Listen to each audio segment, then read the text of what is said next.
Hi, my name's Casey Ruffer, and a few months ago, decided I wanted to have a special cake made for my 70th birthday, which is tomorrow, October 19th, 2023. I was lucky enough to make it that far, and I figured I need to do something special for myself. So I thought, okay, I want a 3-layer cake, with each layer having a different flavor. So I contacted a cake making place, and they quoted me $130, which wouldn't be so bad, except they couldn't make it a 3-tiered cake. They would have to make it 3 individual cakes, which I didn't want to do. I just wanted a 3-layer cake, and I didn't think it would be too big. So I went ahead and ordered it, and then after about an hour, I was talking to my friend about picking it up on a due date, and he said that, well, he could make it a lot cheaper for me. And I said, oh, okay. So I called back and canceled. Well, as my friend and I got to talking about it, I decided I'm going to make the cake myself. Why not? You know? Even though I haven't used my stove in many years, and I don't use the oven except to cure polymer clay. So, in other words, I don't cook. I use the microwave. So anyway, back to my cake. I figured, how hard could it be? So I did a Walmart order online, and I ordered, let's see, perfectly moist lemon supreme, because I love lemon. I also got a banana pudding cake, and let's see if this shows it. I took pictures of all the cake mixes. I thought, yeah, I did. Super moist triple chocolate fudge cake mix. And I thought, oh, these are going to be great. You know. I mixed them all. Well, I mixed them one at a time. I started with the lemon.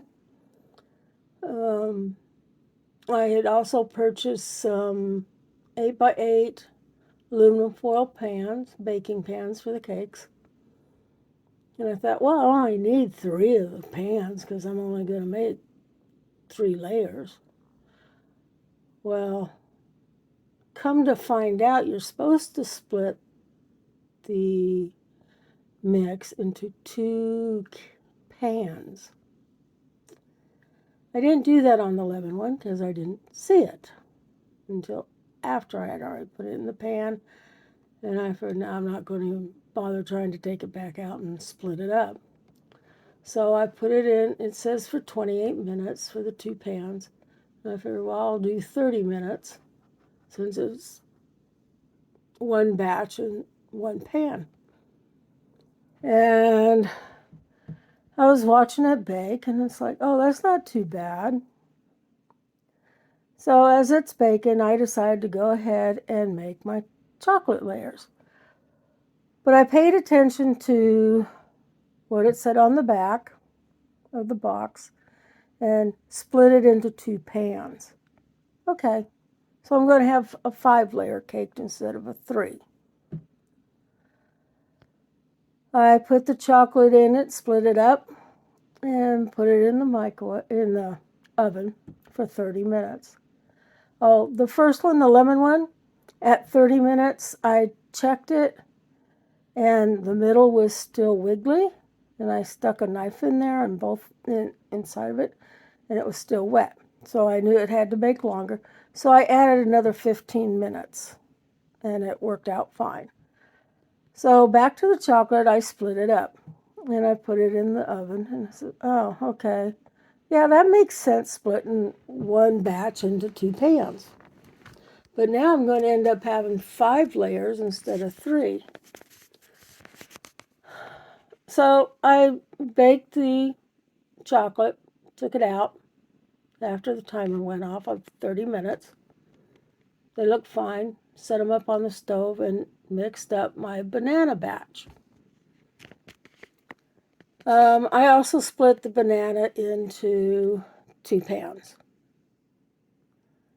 No problem. I let them, after it was finished, I put them on the stove and I let them cool for about 30 minutes, and then I put them on one of my metal shelves, to finish cooling. I wanted them to cool overnight till morning. I put the lids on them, put them on the shelf, and left them. That was yesterday. So today I was going to frost them. Well, I had an idea in my mind what it's supposed to look like. Yeah, didn't work out so great. I had a bigger baking pan, and I took the lemon cake out of the pan, put it in upside down into the bigger pan. This gave me plenty of room to work with the frosting. I put the rich and creamy lemon frosting on top of that one. Had a little bit left over because I wasn't putting icing on the sides yet. That turned out okay.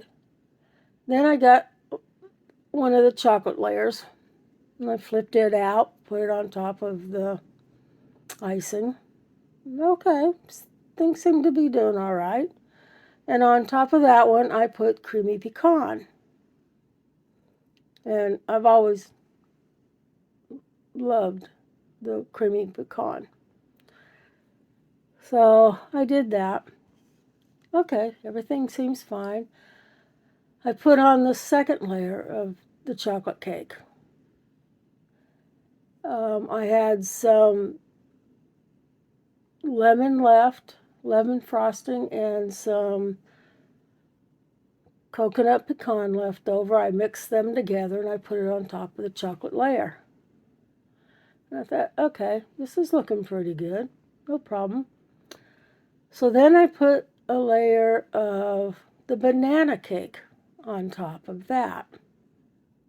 And that one I put cream cheese frosting on it. Still not too bad. Okay. I put the last layer, the 5th layer of banana cake on top of that. Still doing okay. And then it was time to put the outer icing on, which was going to be chocolate icing.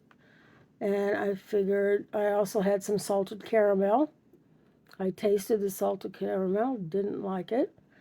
So I was going, because originally I was going to put half of the cake with the chocolate frosting, the other half with the salted caramel.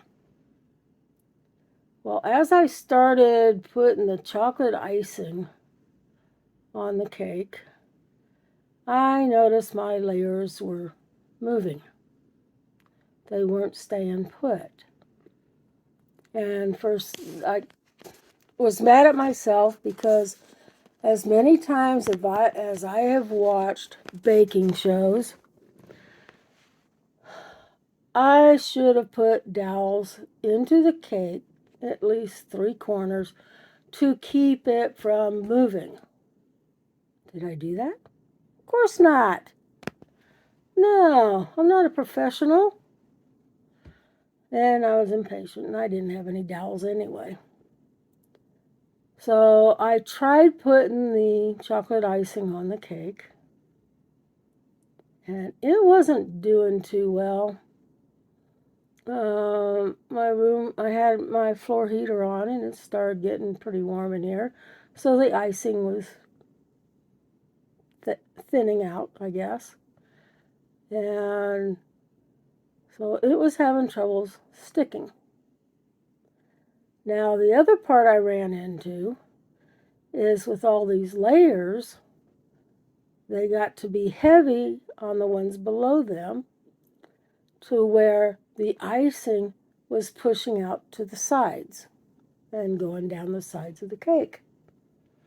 I thought, oh, this ain't going to work. I'd scoop it up, put it back, somewhere on the cake, because I still wanted to be able to cover the cake with the chocolate. Well, that didn't work too well. So I did have a little bit of that cream cheese lemon frosting left. I was only able to get the top and two sides with the chocolate, which was a mess, trying to get the frosting to stay on without it squishing out the sides, and trying to get it to stay on with the layers constantly moving. I kept trying to put the layers back, but as I would adjust one corner, the other corner would come undone, etc. So all in all, I finally did what I could with the cake, putting all the stuff on it, all the icing, and it looked pretty ugly. So I think as far as how it looked, it was 100% fail. But I did take a corner of the cake, about 1.5 inches by 1.5 inches, cut down the cake through the 5 layers, and put it in one of the cake pans that I used to bake the cakes in, and used it as a plate. Now it looked pretty good in the cake. Just ignore the outside. It tasted fantastic. I was really surprised that all of the flavors tasted great together, because that's what I had hoped. Well, as I put all this together in front of my computer, in front of my monitor, I'm sitting there looking at the cake, trying to figure out, what am I going to do with this cake? It was so big. I didn't know where to put this thing. And as I'm sitting there watching a movie on YouTube, and then also thinking about what I was going to do with the cake, another part of the cake started to fall off. It was going to fall to the floor. Luckily, I was sitting right here, able to catch it, and I put it in a pan. So I decided to take all the layers off and put them back into 3 different pans. That actually worked. And I'm not sure what I'm going to do with the rest of this cakes. I'm probably not going to eat anymore. I had my fill. I don't eat as much as I used to. And I'm not a sugarholic like I used to be. So, yeah, I'll have to figure out something with it. But all in all, I think this is a great learning tool for others who want to make their own layered cakes. Do not assemble them the way I did. It's an automatic fail. But it tasted fantastic. That's all I can say. So thank you for watching my little experiment. I hope you learned something, because I know I did. Thank you very much, and have a great day. Goodbye, y'all.